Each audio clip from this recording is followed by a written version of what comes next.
My name is Roderick Von Gardiner. That is my earthly name that was given to me by my mother, as well as father. I have a spiritual name, which is Royal Priest Meshach, which was bestowed upon me by a great prophet, no other than Prophet Peter. So I have what we call the earthly name, and I have a spiritual name. And that's my name and as well as my title, Royal Priest Meshach. I was brought in the Coptic faith about around the age of 9. I was about 9. My mom was seeking and searching. She was always a seeker of spiritual truths and disciplines. So one of the things that kind of interests her was the teaching. But what made her join the religion and follow the disciplines of the Coptic faith, it was interesting. It happened actually through a vision. And one of the things she used to do often was go to the spiritual counselor.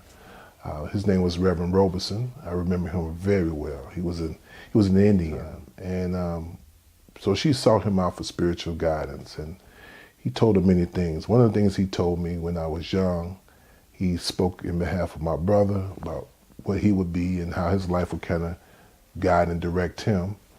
And he also spoke on my life. And I was very young. I had to be about 7, even probably younger than that. And he said that I would be a teacher. And I was like, a teacher? I don't care for school. I'm going to be a teacher, you know. And he told me I would never want for much in life. I wouldn't have a hard life. And he told me, my mother this as a young child.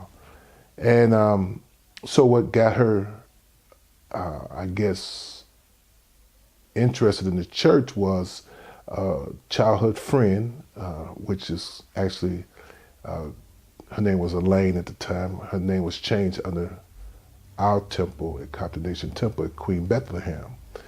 And she was a close friend of my mom's, and she told my mom's about come meet someone that can answer all your problems. That person happened to be my teacher, who became my teacher later, which is Mother Queen Rebecca. At the time, she was a heavenly born queen. And so when she came into the church, she liked what she heard and it was interesting, but the question you asked, what made us join? And all this is leading up to that question. So she was interested, and by this time, Reverend Robeson had made his transition, I should say. In other words, he passed on. And so she didn't really have another spiritual guide. And she was young. Like most young people, didn't take it real seriously. She knew that the man was gifted. She knew that the man had insight. She knew he was wise beyond measure. But she didn't take the spiritual disciplines that comes with it too seriously. She was young, had young children, trying to make her marriage work, and all these other life circumstances. So when she got to the temple and Mother Rebecca, being the teacher who she was, said, come learn about yourself, come know yourself, come learn about your God, your history, and all this. My mother told this story often. She said she was in the house, she didn't know what to do, what decision to actually make. So to join the church was not like an automatic, like, yeah, this is it. She went to sleep that night, and she had a dream. And in the dream,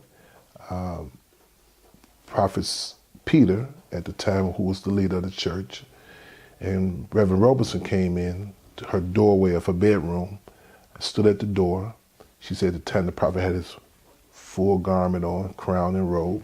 Reverend Robeson, quite naturally, didn't wear garments. He always just wear shirts and slacks. He walked up to my mother's dresser, which would be her nightstand, next to her bed. At the time, she had received some oil that was given out in the temple. He picked up the oil in his dream state, his vision, opened up the oil, smelled it, closed it back, and went and stood right back at the prophet and said, that's a good place, you stay there. And from there, that's how my journey on the Coptic faith began, because quite naturally, once my mother became an active member, it automatically made us be involved. And I remember my first visit was actually to class, which is some listening to this would consider a Bible class or Bible training class. We called it the Class School of Wisdom, City of Truth. And in that class, it was so amazing from a child perspective, what I've heard and what I was seeing. And one thing I tell people even to this day, it always made sense. Whatever Mother Rebecca said out of her mouth, it was like I heard it before. It never was like a mental leap that I had to make. Like, wow, I don't get what she's saying. It just always made sense. It almost like I knew it before she said it.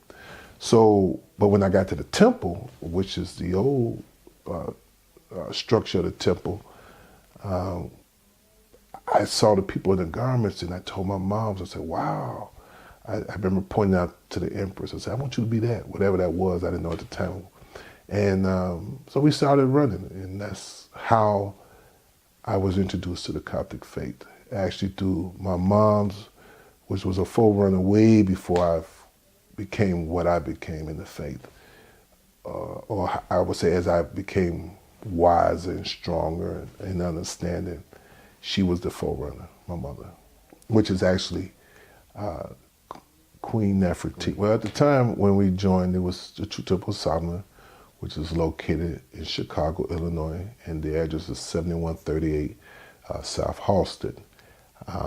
When my mom came, it was well, naturally my mom, they had separated. My mom and dad had separated when I was about 7. So it was my mom, my older brother, and my younger sister, which is Kimberly. And her name is actually, today is Empress Salah. So we came in and we were young, and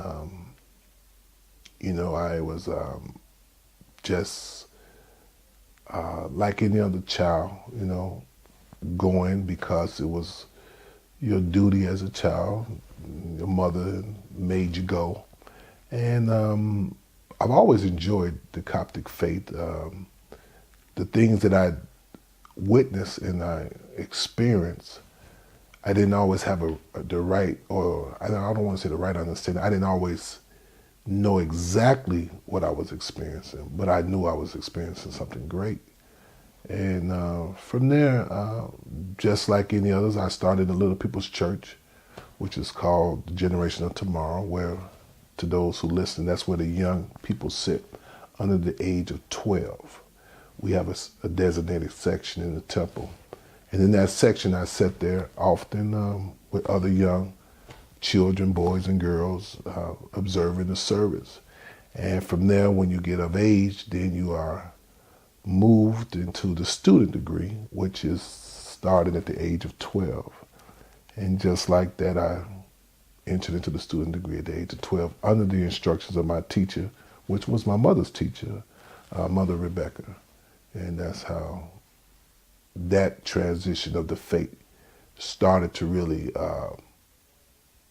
affect my growth as far as what it really means. What does it really mean to be a Coptic? What I've learned through the teachings and over the years of my spiritual development and growth was that, as my teacher would say, you was chosen and anointed from your mother's womb. The Coptic religion, as understood and practiced the way we teach, as we often say, when you come and you experience it or you visit, you almost are called by a divine appointment. It's like you're meant to be here. I mean, these are bold affirmations they would make. It's not like you just, I decided to walk down here to this corner store and I found some good, food here. No, it's like you was by divine appointment. With that being said, I can bear witness that statements, those statements are true. Not that statement, but those statements are true. Why? Because when I was a child, I experienced many things that would be considered in the spiritual phenomenon realm, or the supernatural realm, as some would call it, or the spirit. And those who don't understand the power of the spirit and how spirit works within this reality. Some people may be like, oh, I don't understand, but I'm gonna help explain. When I was young, I often used to have a lot of visions and dreams, or dreams, as the scriptures say, he speaks to his servants through visions and dreams. And my mother, if she were here, she would bear witness that a lot of my dreams, when you lay down and go to sleep, I would see things in my dreams. And in my dreams, I would get up and oftentimes tell my mother, and she could almost count on these dreams coming to pass. Now, at the time, I didn't know what this means, how this works. But once getting into the class school of wisdom, I learned that God speaks to his servants through visions and dreams. So does the scriptures suggest. And I would see things as a young man. I would have open visions. And the difference between the open vision is that you're not asleep, you're not meditating, but you actually see something that is presented to you. And I would see things, and sometimes I would scare my auntie because she would say, that boy talking about he done seen this and he done seen that. So when I came into the tradition, I learned that these things were real, that these are signs that God is somehow revealing the realness of the spirit. A lot of people talk spirit, a lot of people fear spirit, but a lot of people don't understand spirit, or what it actually means and what it actually can do and what it will not do. There's two parts to that. So in the religion, I started to witness these things that prophet would get up and say. I remember one vision and dream I used to often have. I used to dream in some debate that you dream in color or you don't dream in color. Well, I used to have dreams of the prophet, and I used to see the prophet in a dream, and I used to see what color suit he would have on. And when I would get to church that Sunday, he would have that suit on. Now, you can't trick yourself into doing that. You can't psych yourself out to have a dream about something that's going to happen that didn't happen yet. You understand? So that let me know that there's something to this that I can, as a child. My mother, again, would be a witness bearer that these things that I would do, because she would ask, well, what did you dream about? And we would talk through the class, ask your children, what did they dream about? Because we was promised that God would show us visions and dreams. So with that said, I have experienced that, and but I still didn't come into the total understanding, because it's a step-by-step journey. And what I mean by total understanding, you've experienced, you would experience many things, but that don't mean you've really came into the grasp of who you are to become and what you are to do within the faith. So my eye-opening moment from, I would say, 12 to 17, because, the Coptic religion was not a religion that I lived at the temple 24 hours a day. I returned home with my family, and I lived like any other normal child. We was not restricted to not do normal things as other children did. Like some traditions are really strict in their practice, that you can't go to the show, you can't go to dances, you can't live the social life of your friends. So I didn't have that. So I lived a normal life like other children, who played and had trials and tribulations as young teenagers often do. But I always had something that kept me close to the faith. And my eye-opening moment was around my 17th birthday. Something about them sevens. I came out in 77, which was the seal of the Holy Ghost. And to those who listen, that means when we, after becoming a student, you go through the student degree, which is called a degree, or to those who listen, it's like, again, a Bible class. And you in class for a year, and then you are baptized, which we have an annual baptism once a year. And I went through that procession. I was baptized. And then I also came out, which was the seal of the leader, the prophet at the time, which was to lay hands on us. And I received the laying of the hands at the age of 12, which is considered the seal of the Holy Ghost, or the Holy Spirit. And we say the precious black Holy Ghost. I received that at the age of 12. And so I always somewhat stayed in the the boundaries of what I was taught. But I had challenges as many young children or young adults do. But 17 was the age that I guess I kind of started coming into a little more clarity of what this was about. But wasn't there all the way. I just came into enough to know that, hey, I got to start trying to apply these principles beyond the hearing part, but now start to do. And that was 17.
True Temple of Solomon was under the leadership of King Prophet Peter, 365 degrees. And to those who say, what is the 365? He was a master for each day. Those were spiritual degrees that he obtained. He was also, his name was Eddie Banks, or he was often referenced as Eddie Banks or Reverend Banks. But I guess the most impact that the prophet had on me was I saw in him what I could be as a man.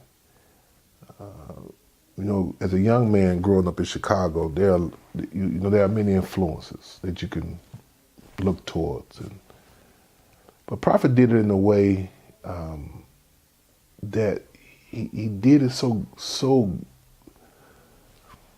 It wasn't forceful. It wasn't.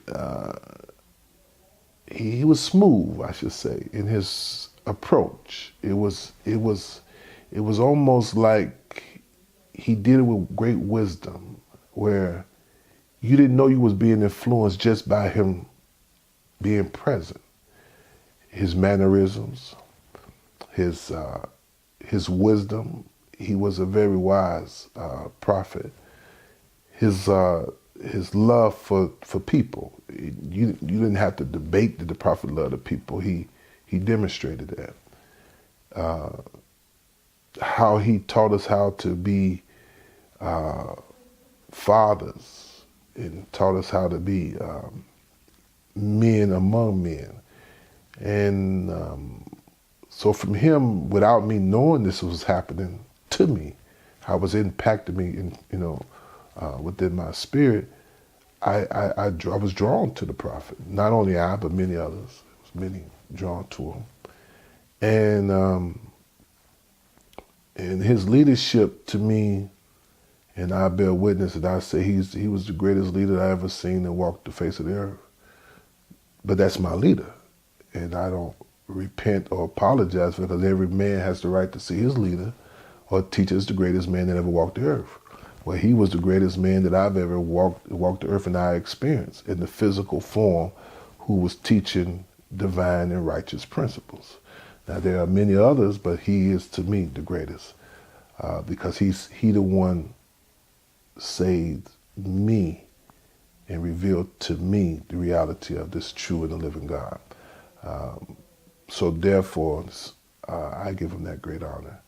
And so his impact is still effective today because it is what inspires me and keeps me going to want to see his work continue. Now, the beauty of the story is that he was affected the same way I was affected by him. The difference, I think, with myself is that I've been a child under the prophet. And I often tell the older prophets this. I have a childhood perspective of the prophet, meaning I grew up as a young man under him until adulthood. So I see him like a father, and I see him more than just a prophet or a pastor of a church. He had such a powerful impact. But he received it from another prophet. And that's the beauty of the tradition, that you study under a prophet. And if you take in the teachings of the prophet, walk with the prophet, sup with the prophet, learn from the prophet, one day you can become a prophet. And so like many of us who sat with the prophet, sup with the prophet, walk with the prophet, we are now walking in his shadow of the prophet. So I think that was the greatest demonstration he could ever have demonstrated. Say that the same thing I do, he can do also in the way of righteousness. So that was the greater impact that I think the prophet had, to teach me how to think, entrepreneurship. People think all these attributes, I just know that I saw it in him. He was a great businessman, great leader. So that's his lasting legacy on me as a student of his.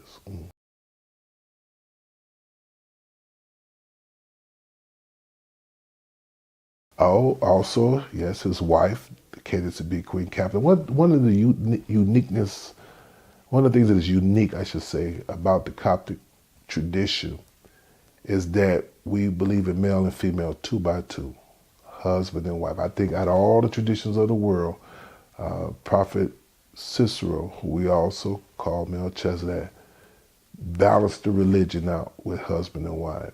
I mean, it's the premise of what Jesus said, I send you out 2 by 2. And we take that scripture to mean 2 disciples, 2 apostles, or 2 men. But prophets saw that as husband and wife. Queen Capernaum had the same spiritual gifts, if not some, that most men wish to have. She could heal, she could teach, prophesy.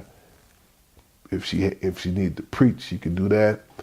She knew how to build a man, and some people say a woman can't assert authority over a man. Well, that's not true, because your first teacher is your mother. A woman can teach you how to be a man and what it is to be a man and what it is to walk into the honor of a man, but she can't be a man. So she can teach you what the attributes of a man should be.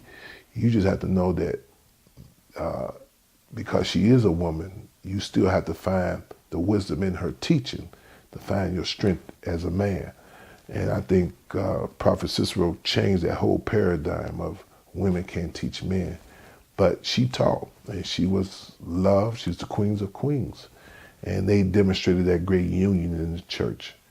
And so she's loved and she's cherished, and she's fairest among thousands. And she's altogether lovely, and she's so beautiful, And she's the queen, she's the first Candace.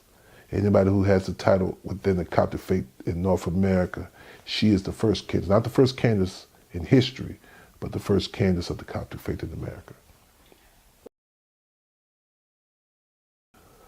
I received my spiritual name on 1987, which was Valentine's Day, which was February the 14th.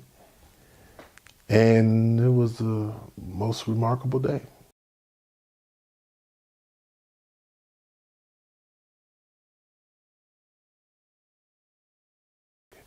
Actually, I received my name with 2 other prints At the time, I was a prince, which is one of the degrees we hold in the church.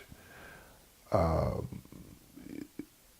remember that Sunday was a Sunday evening. We were called to testify, which means to get up and make a public proclamation or how good God has been in your life and what God has brought you through. And so I was testifying that Sunday, as well as some of the other prince. And prophet came down from his seat and said that no longer can I hold these names, and it's time for me to bring back these names. And he called Ernest, Floyd, and at the time he called me Rod, short for Roderick.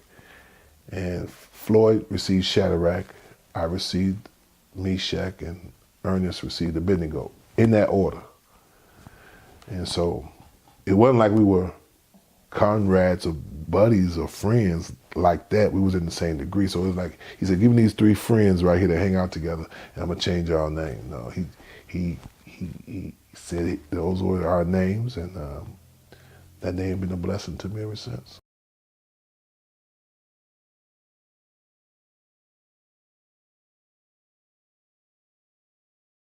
When he gave our name, he said our name mean I will not bow, power. No, he said God is able, power, and I will not bow. That's what the prophet said the names mean. God is able, power, and I will not bow. But if you look at it from a metaphysical standpoint, the name means guest of the king. It also means love. Love is the guest of the king. And my name in the scripture,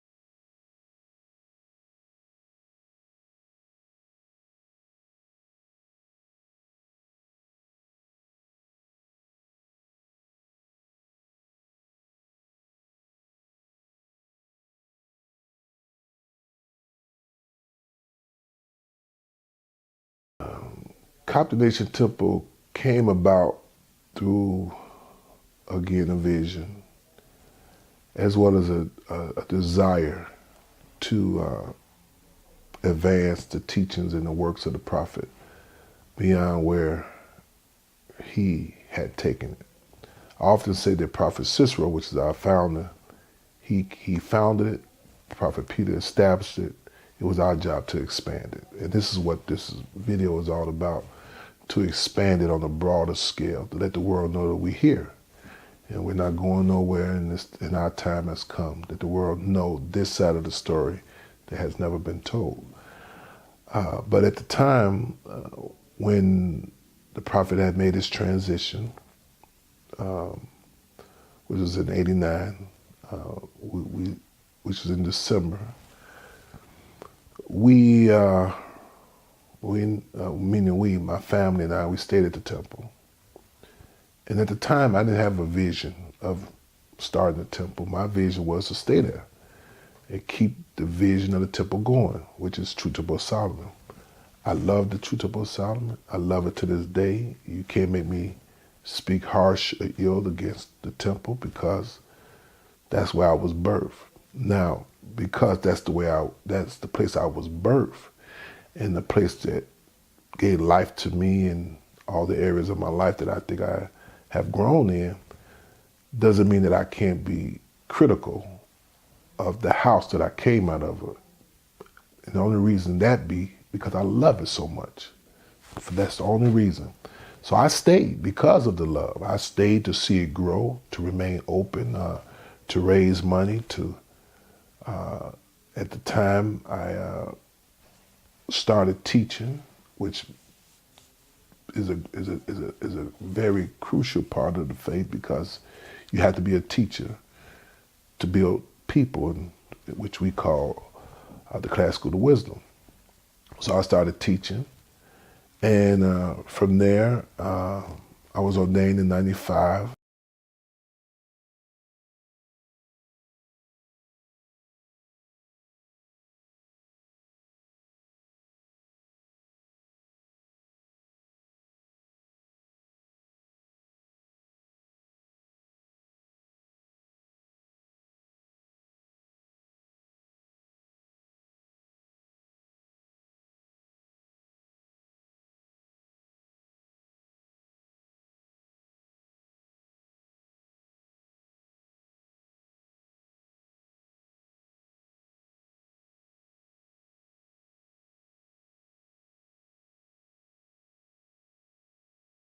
I have to say to speak truth to power and be true to what was demonstrated. Probably had not left a man to take his position.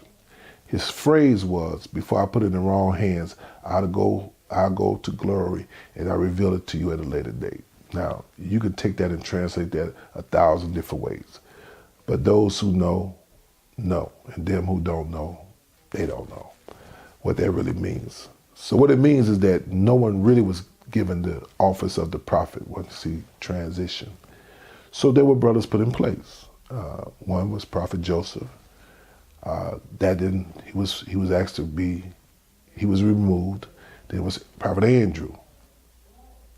He was removed. And then it was Prophet Abednego. Now, after the removal of Prophet Andrew, which was around the time I started teaching, I was ordained in '95. This was the year '97. I started seeing how things were going. Actually, this was the year '96 that I think he was removed from the seat. And they put a Prophet Abednego in the seat, which is one of the brothers I came back with, who received the name the same day I received my name.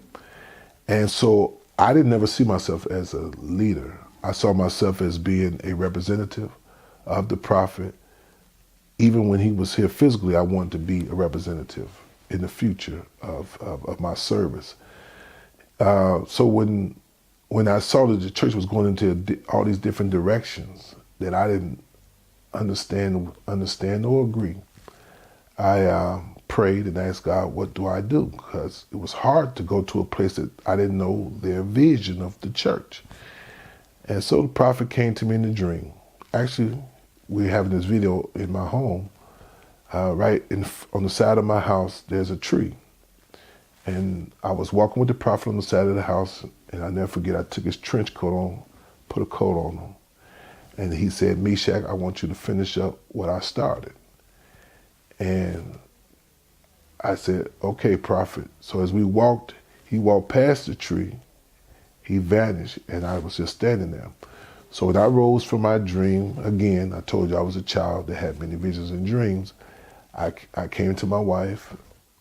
Well, yeah, not came, but I spoke to my wife, I should say, and told her about the dream that I had, and that I was stepping out, and if she decided to go with me, that I gave her the option to stay.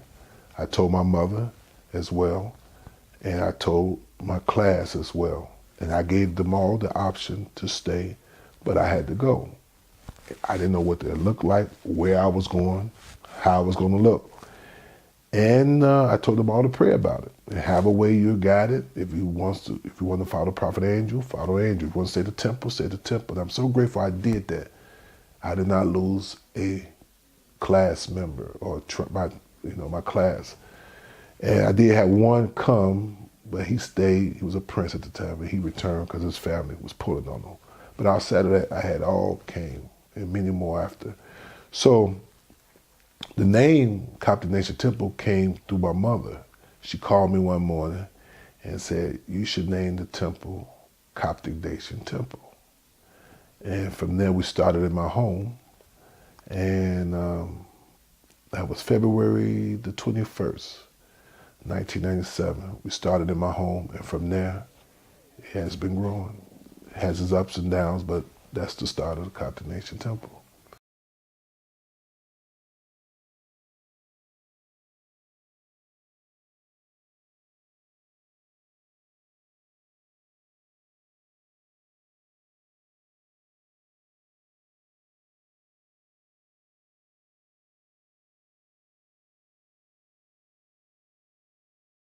our faith tradition that we practice, and I just want to be clear, is based on healing, teaching, and prophesying. So what does that mean? Somebody said, well, you're based on healing, teaching, and prophesying. Well, how does that apply to my life? Well, the teaching is to teach you back to knowledge of self and where God is and who God is, what God will and what God will not do. This is important because we don't teach about a mystery God that we say going to split the sky, going to do all these other things that people have read into the scriptures or may say can find in the scriptures. So you have to be taught the right mind to understand how the mind works within this physical reality. So you had to be taught. Then you had to have the reason you need the ability to prophesy or have prophetic gifts, not so much to see so way into the future, but to see what's going on in your current time, to see how to move, where to go, to hear the Spirit speak and tell you, not now, stand still, go there and get your blessing. That's a prophetic discipline. And to speak in other people's lives as well. Healing, we all need healing. Sometimes mental, physical, and sometimes spiritual. We believe in the healing of the physical body. The body gets diseased and gets sick. You have to have someone in the midst to keep that person alive. The prophet says, if you activate you show me your faith, I show you my works. So sometimes you need to have those who have the ability to physically heal all matter and many times diseases that our people are sometimes afflicted with. And so these are foundationally our foundation, healing, teaching, and prophesying. But with that being said, the other side of it is that who are we? You know, there's a fight for the minds of black people and trying to find their cultural identity. And they have problems with certain terms, certain labels, certain historical records. But one thing we do know, and if nothing else, we were created in the image of our Creator. So our identity is in our deity. So at the end of the day, you can call me what you want. I'm created in the image of the Creator. That's my identity. And I walk in that. Now, anything you add to that, black, African American, any other title is just an add-on, because all that comes later. The first thing comes first. We are created in the image of our God or Creator. And that's the foundation. And that's the message we take into the world. That's who you are. You are uniquely created. You're uniquely designed. There's nothing like you. God or the Creator made you for a purpose. That's to live and experience this existence that He's created for this time, and you must embrace it. You must take it in. You must walk in it. You must own it. You must be a participant. You must be a life changer, a world changer, and that's who we are. And so that's what the prophet demonstrated.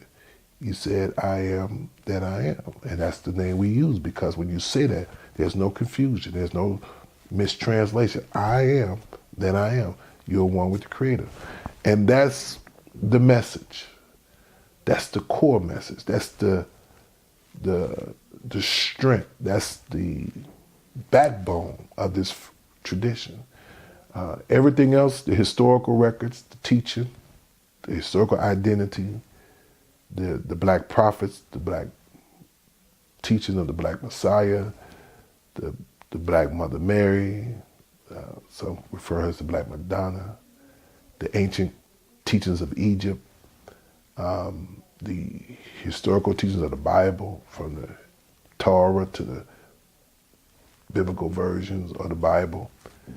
Those are good, but there's a deeper truth even in that.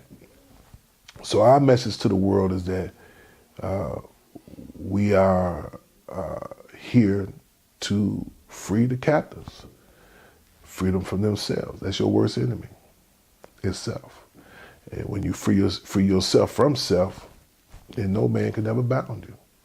You know, so that's our message.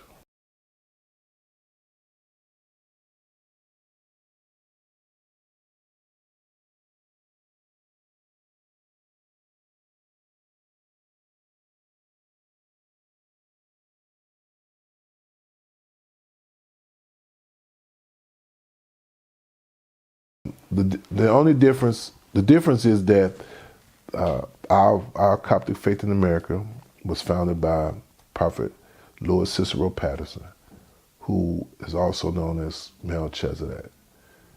He brought the tradition, the way we practice it, to North America.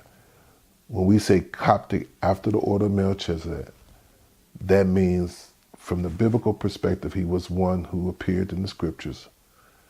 And he's also the one who's mentioned in Hebrews that Jesus said he comes after his order, or Yeshua. Well, we come after the same order, but our order is practiced the way he handed it, and he handed it down and instructed us, meaning the crowns, the staffs, the angels, the healing march, the classical, the wisdom, everything that we do today, we see him as God revealing to him our discipline. In the East, they follow a different way. They have a bishop.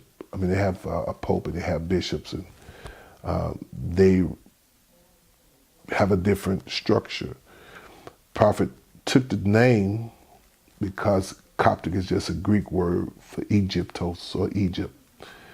And he connected us to the pharaohs of Egypt, which were black. As the Coptics in the East say, they are descendants of the pharaohs of Egypt. That's the only commonality we have, that we all confess to be descendants of pharaohs from Egypt. But as far as our spiritual disciplines, we go this direction. Because Prophet had to design the Coptic faith to correct the lies and the misrepresentation of us in America, where they in the East had to fight for their identity under Islamic rule. So they had a battle. We had our struggle. But we are Coptics based upon the lineage that we feel we identify with.